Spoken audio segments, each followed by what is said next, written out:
तेरा अनुभव मेरे भीतर ना हो। हर पल तेरी ही अनुभूति में बीते, तुझ में ही बीते। वह दिन धन्य होगा जब हमारा हर दिन, हर पल, हर क्षण प्रभु की, अपने आराध्य की याद में बीतना शुरू हो जाएगा। एक पौराणिक घटना से अपनी बात स्पष्ट करूंगा। द्वारिका में वासुदेव श्री कृष्ण के समक्ष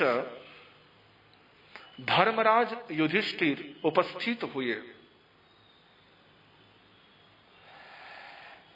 वासुदेव श्री कृष्ण धर्मराज युधिष्ठिर से कहते हैं, धर्मराज, आज तुम्हारे लिए एक मेरे पास काम है। कहिए वासुदेव, क्या आज्ञा है? मैं तत्पर हूं, तैयार हूं, आप आदेश करिए, क्या करना है?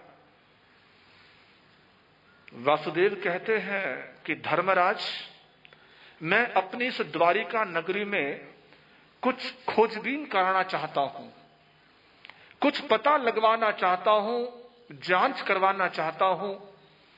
कुछ मुझे मालूमात करनी है कि मेरी इस नगरी में कितने बुरे लोग हैं, कितने खराब लोग हैं, कितने दुष्ट प्रकृति के लोग हैं, कितने दुर्जन लोग हैं।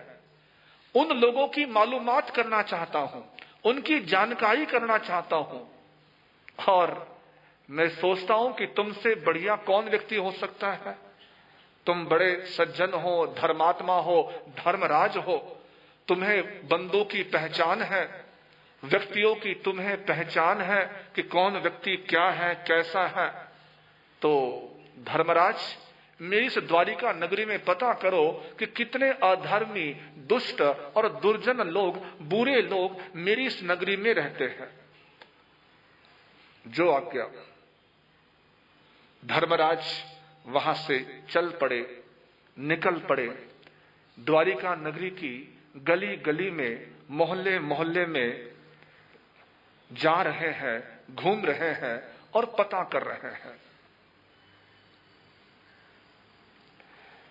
इधर कुछ देर बाद दुर्योधन उपस्थित हुआ। वासुदेव श्री कृष्ण दुर्योधन से कहते हैं कि भाई दुर्योधन, आज मेरा एक काम करोगे?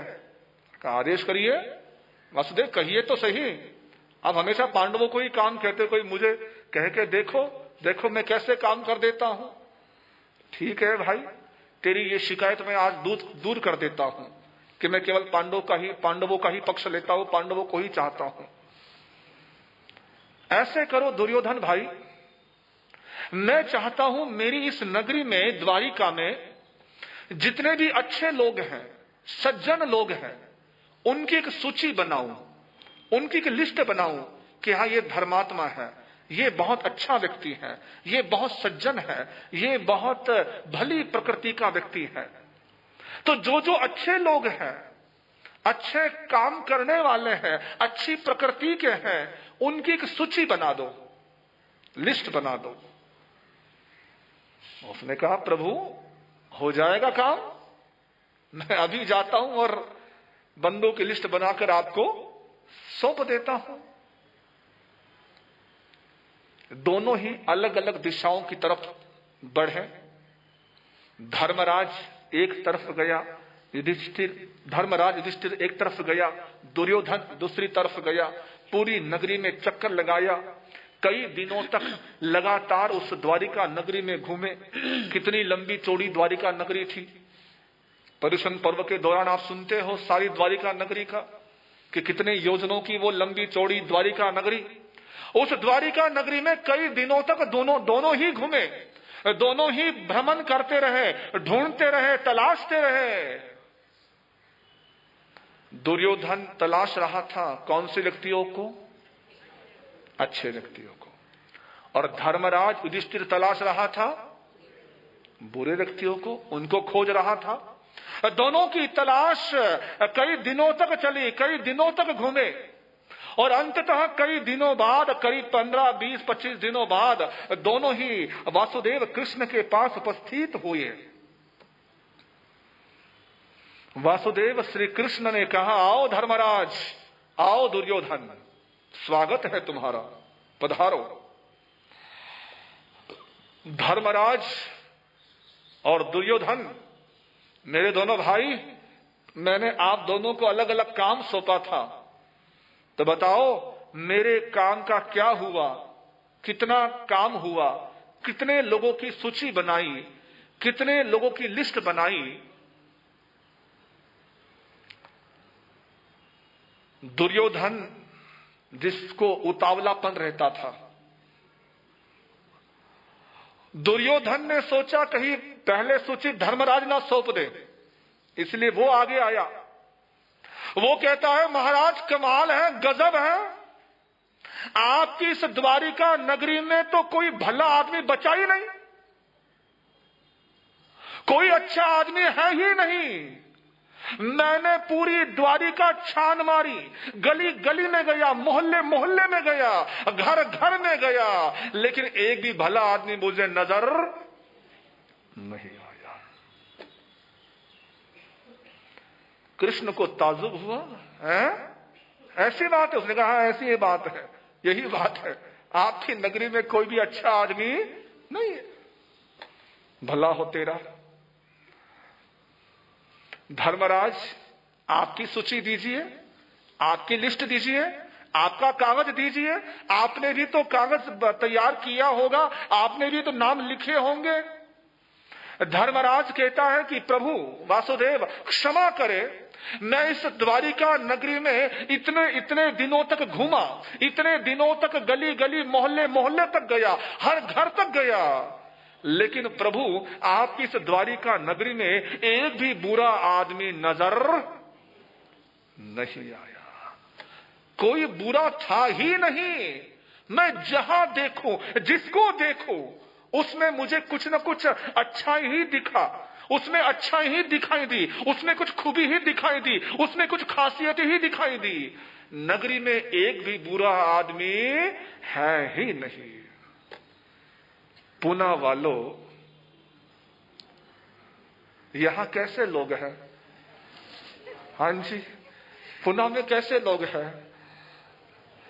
वो क्या बात थी आखिर कि एक को कोई बुरा नजर नहीं आया और दूसरे को कोई अच्छा नजर नहीं आया? आखिर बात क्या थी?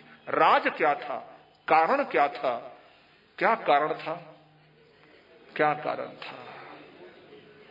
क्योंकि कहावत है ना, जैसी दृष्टि वैसी सृष्टि। योगी को सब योगी नजर आते हैं, भोगी को सब भोगी नजर आते हैं। योगी को सब योगी नजर आते हैं, भोगी को सब भोगी नजर आते हैं। जैसी दृष्टि वैसी सृष्टि होती है बंधुओं, जैसी दृष्टि वैसी सृष्टि होती है बंधुओं। ढोंगी को सब ढोंगी नजर आते हैं, ढोंगी को सब ढोंगी नजर। जो जैसा होता है उसको सामने वाला वैसा ही नजर आता है। अगर हम में खूबियां हैं तो सामने वाले में भी हमें खूबी ही नजर आएगी, और यदि हम में कमियां हैं तो सामने वाले के अंदर हमें भी कमियां ही नजर आएगी, हमें कमी ही दिखाई देगी। तो अब देखो हम कैसे हैं, हम स्वयं कैसे हैं, स्वयं किस तरीके से हैं, स्वयं जैसे होते हैं वैसे ही हमें सब नजर आते हैं। तो इसीलिए अब हमें अपने आप को देखकर, अपने आप को परखकर ये देखना है, सोचना है कि मैं कैसा हूं। यदि मैं अच्छा हूं तो मुझे सब अच्छे ही नजर आएंगे, और यदि मैं बुरा हूं तो सब मुझे बुरे ही नजर आएंगे। इसलिए परमात्मा महावीर ने कहा था कि अपने आप पर विश्वास करो, अपने आप में ये धारणा मजबूत करो कि अप्पा सो परमप्पा। ये धारणा को दृढ़ करो कि मेरी आत्मा ही परमात्मा है। मुझ में ही ईश्वर है, मुझ में ही परमात्मा है।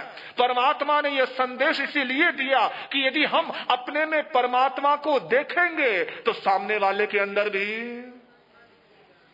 परमात्मा ही देखेंगे। सामने वाले में भगवान ही नजर आएगा, सर्वत्र भगवान ही नजर आएगा यदि हम अपने में भगवान को देखेंगे। महावीर ने इसीलिए सूत्र दिया कि सब में भगवान को देखो, सब में परमात्मा को देखो। जर्रे जर्रे में परमात्मा के दीदार हो जाएंगे, साक्षात्कार हो जाएगा।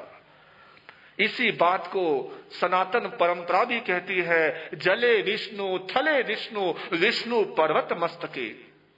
यानी जल में विष्णु है, थल में विष्णु है, पत्र पुष्पों में विष्णु है। इसका अर्थ है कि जीव मात्र में परमात्मा बसा है, जीव मात्र में परमात्मा समाया है। हर जगह भगवान की उपस्थिति है, हर जगह परमात्मा है। यदि हम हर जगह परमात्मा को देखेंगे, भगवान को देखेंगे, तो किसी की कमी हमें नजर। आपके इसी महाराष्ट्र के पूना के पास के आळंदी में एक महापुरुष हुए थे, संत ज्ञानेश्वर हुए थे ना, संत ज्ञानेश्वर। उनके लिए एक घटना आती है उनके जीवन की कि वो जो थे, जब बालक थे तो उन्होंने एक पशु से भैंस, उनकी ये धारणा थी, उनकी ये मान्यता थी। और वैसे जितने महापुरुष होते हैं उन सबकी मान्यता एक सी होती है, उनके विचार एक से होते हैं। चाहे शब्द अलग हो, भाषा अलग हो, लेकिन भाव सबके एक होते हैं। तो ज्ञानेश्वर की भी यही धारणा थी कि जीव मात्र में परमात्मा है, जीव मात्र में राम समाया है, भगवान बसा है, सब में भगवान है। तो कुछ पंडितों को इस बात की बड़ी चुभन होती थी कि ये कैसा कह रहा है, ये कैसे हो सकता है कि जीव मात्र में भगवान हो, भगवान भगवान होता है और जीव जीव होता है। तो एक दिन ज्ञानेश्वर ने प्रमाणित किया था, एक भैंस के शरीर पर उन्होंने हाथ घुमाया था और उस भैंस के द्वारा उन्होंने गायत्री मंत्र का उच्चारण करवाया था। ये उनके जीवन की ऐसी घटना सुनने को, पढ़ने को मिलती है। इसका अर्थ, इसका तात्पर्य यह है कि हर जीव में शिव समाया है, हर इंसान में भगवान बसा है, सर्वत्र भगवान भी बसे हैं, सभी सब तरफ भगवान ही भगवान है। इसलिए तो तुलसी ने भी कहा था, सिया राम मय सब जग जानी, सिया राम मय सब जग जानी, करहु प्रणाम जोरी जुग पानी, करहु प्रणाम जोरी जुग पानी। रामचरितमानस की चौपाई में तुलसी कहते हैं कि सिया राममय सब जग जानी, यानी पूरे संसार में मुझे सीता राम के ही दर्शन होते हैं। जहां देखूं वहां राम है, जहां देखूं वहां सीता है। करहु प्रणाम जोरी जुग पानी। इसलिए मैं सबको प्रणाम करता हूं, सबको नमन करता हूं कि सब में उसी परमात्मा का नूर है, परमात्मा बसे हुए हैं, भगवान बसे हुए हैं। एक संत हुए नामदेव, महाराष्ट्र में ही हुए थे संत नामदेव। कहते हैं वे भिक्षा के लिए गए और भिक्षा में उन्हें कुछ रोटियां मिली, ले आए रोटियां, रखी अपने सामने बर्तन में, थाली में, और इधर उधर कुछ काम में लग गए। रोटियां पड़ी थी सामने बर्तन में। उतनी ही देर में कहीं से कुत्ता आ गया और वो कुत्ता उन रोटियों पर झपटा, मुंह में उसने रोटियां दबाई और वहां से भाग पड़ा, वहां से भाग निकला। इधर नामदेव को भनक लगी तो वो भी उसके पीछे भागे, वो भी उस कुत्ते के पीछे भागने लगे, दौड़ने लगे। अरे भाई रुक जा रुक जा रुक जा। लोग नजारा देखे, कमाल है, ये कर क्या रहे हैं, बोल क्या रहे हैं, ये इस कुत्ते के पीछे क्यों पड़े हैं, कुत्ते को रोक क्यों रहे हैं। और साथ में वो नामदेव भी कुछ बोल रहे थे, कुछ और भी बोल रहे थे। वो क्या बोल रहे थे? नामदेव ने पकाई रोटी कुत्ते ने उठाई, नामदेव ने पकाई रोटी कुत्ते ने उठाई, पीछे घी का कटोरा लेके जा रहा, पीछे घी का कटोरा लेके जा रहा। प्रभु रुखी मत खाओ, प्रभु रुखी मत खाओ, थोड़ा घी तो लेके जाओ। प्रभु रुखी मत खाओ, थोड़ा घी तो लेके जाओ। तूने सूरत बनाई क्यों श्वान की, तूने सूरत बनाई क्यों श्वान की, जर्रे जर्रे में झांकी भगवान की, जर्रे जर्रे में झांकी भगवान की। किसी सूझ वाली आंख ने पहचान की, किसी सूझ वाली आंख ने पहचान की, जर्रे जर्रे में झांकी भगवान की,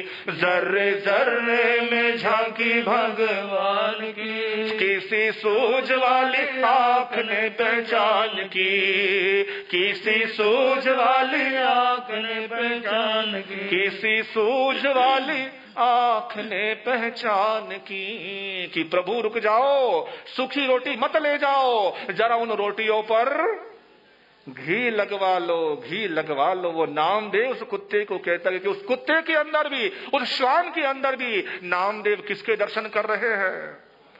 भगवान के दर्शन कर रहे हैं। कितनी उनकी दृष्टि विशाल, उदार, उदात्त, महान दृष्टि कि कुत्ते के अंदर भी, पशु के अंदर भी वो परमात्मा को ही देख रहे हैं, प्रभु को ही देख रहे हैं। और ये परमात्मा, महावीर का यही तो सिद्धांत है कि जीव मात्र में परमात्मा है, सर्वत्र परमात्मा बसा हुआ है, हर आत्मा में परमात्मा है। उस परमात्मा को देखो, उस प्रभु को देखो।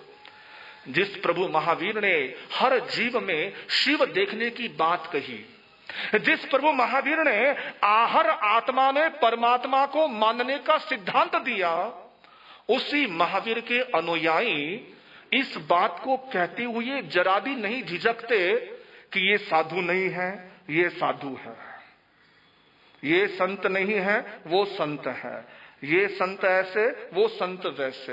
अरे भाई, तुझे साधु में साधु नजर नहीं आता तो भगवान का खाक नजर आएगा? जब एक साधु में साधुता के दर्शन नहीं हो रहे कि इन साधु को वंदना नहीं करनी, ये साधु इनको वंदना नहीं करनी, इनको आहार नहीं देना। किसी युग में ये ऐसा जहर महाराष्ट्र में नहीं था, इस तरह की प्रकृति प्रवृत्ति महाराष्ट्र में नहीं थी, लेकिन कुछ वर्षों में कुछ लोगों की मानसिकता ऐसी बनी है जिसे आप भी जानते हैं और हम भी जानते हैं। ऐसी मानसिकता बनी है। उन मानसिकता वालों के लिए मैं कहना चाहूंगा कि कमाल है, तुम्हारे भगवान ने तो हर जीव में शिव के दर्शन करने के लिए कहा, हर आत्मा में परमात्मा को देखने के लिए कहा, और तुम में साधु नजर नहीं आता। कमाल है, साधु में साधु नजर नहीं आता। वंदन करने से बचते हो, आहार बहराना से कतराते हो, तो भला भगवान कहां से भी मिलेगा? प्रभु कहां से मिलेगा? कहां से सिद्ध बन पाएंगे? कहां से अरिहंत बन पाएंगे?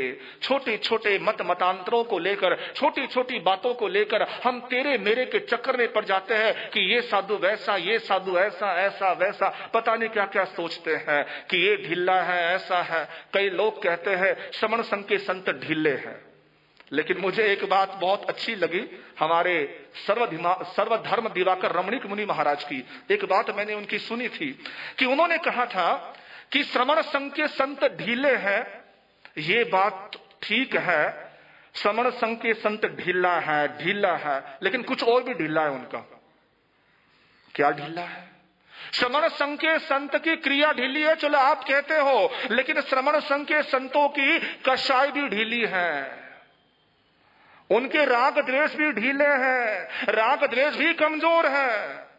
राग द्वेष, कट्टरता, कषाय श्रमण संघ के संतों में बहुत कम है। श्रमण संघ के संत को आप जहां मर्जी बुला लो, जिस मर्जी स्थानक में बुला लो, जिस मर्जी संतों के पास बिठा लो, संत बैठने को राजी है, तैयार है, हर स्थानक में जाते हैं, हर संत से मिलते हैं, लेकिन उनको कहो आने के लिए, उनको कहो बैठने के लिए, उनको कहो साथ में व्याख्यान करने के लिए। तो जरा सोचो, महावीर ने क्रिया को महत्व ज्यादा दिया या कषाय को महत्व ज्यादा दिया? किसको महत्व? महावीर ने किसको कम करने के लिए कहा कि क्रिया बढ़ाते रहो और कषाय बढ़ते रहे? महावीर की नजर में वो साधना जीरो है। चाहे क्रिया कैसी भी हो, लेकिन कषाय कमजोर है तो महावीर उसको नंबर देते कि वो सही पथ पर है, सही रास्ते पर है। कम से कम कषाय तो कम हो रहे हैं, कषाय तो ढीले है, कमजोर है। और मुक्ति क्रिया से नहीं, मुक्ति कषाय मुक्ति से मुक्ति है। क्रिया तो एक साधन है, एक प्रक्रिया है। इन छोटी छोटी बातों को लेकर हम अपनी दृष्टि को दूषित करते रहते हैं, अपनी मानसिकता को विकृत करते रहते हैं। आओ, हर शख्स में, हर जीव में, हर व्यक्ति में भगवान के दर्शन करें, ताकि हमें किसी में एक बुराई नजर आए ही नहीं। प्रभु से रोज सुबह उठकर प्रार्थना करो कि हे परमात्मा, आज के दिन मुझे ऐसी शक्ति देना, ऐसी दृष्टि देना कि मुझे किसी की भी बुराई नजर, जहां देखो गुण ही देखो, जहां देखो गुण ही देखो, गुण ही नजर आए, अवगुण की ओर मेरी दृष्टि ना जाए। यही परमात्मा से, प्रभु से रोज ताकत मांगना, आशीर्वाद मांगना, इन्हीं भावों के साथ